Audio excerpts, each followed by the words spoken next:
So in part 1 of our multi-step unit conversion video, in this example we were looking at converting 2 days into minutes. So step 1, we were identifying which unit conversions we were going to need.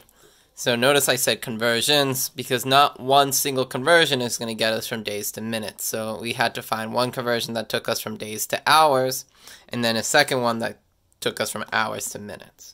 So those are our 2 conversions. In step 2, we were working on setting these up as conversion fractions. So our first conversion, 24 hours equals 1 day, can be written in 2 ways. 24 hours on the top, 1 day at the bottom, or 1 day on the top, 24 hours on the bottom. Our second conversion can be written as 60 minutes equals 1 hour. So 60 minutes over 1 hour, or 1 hour over 60 minutes. Alright. So we're going to come back to these in step 4. For step 3, we need to write our starting amount as a fraction. So our starting amount is 2 days. So 2 days, to turn 2 days into a fraction, all we have to do is make it over 1. Because taking any number and making it as a fraction over 1 keeps it the same value.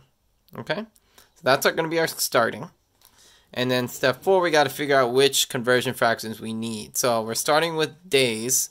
That's going to be one of our old units. So we have to figure out how to convert days into minutes. So when we're looking at our conversion fractions with days in it, our starting has days on the top.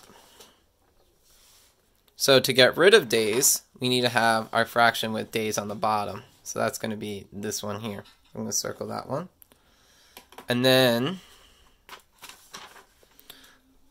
that's going to get us from days to hours, but we need hours to minutes. So in our second fraction, this one now is going to have hours on the top, so we need one that has hours on the bottom. So I'm going to circle this one here. These are going to be our 2 conversion fractions. Okay? So we figured out, step 4, which fractions we're going to use, and now we're going to write it out.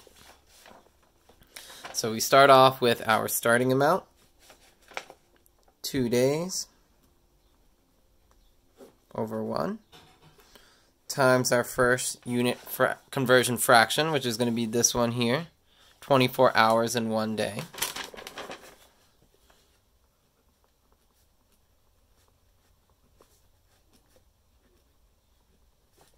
And we already see now that the days are on opposite sides of the fraction, they're going to cancel out now. Okay, but again, if we were just converting days to hours, we'd be done right here. But we're not. We need to go from this to minutes. So we're going to use our second fraction now that has 1 hour on the bottom, 60 minutes on the top. Keep going. So we know 1 hour, 60 minutes.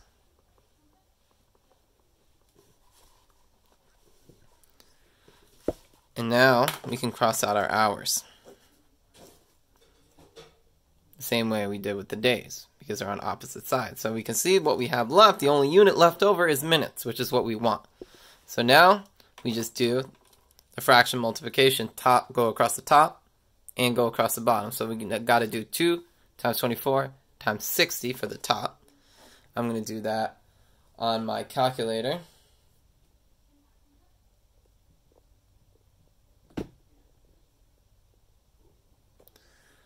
I got 2,880 minutes.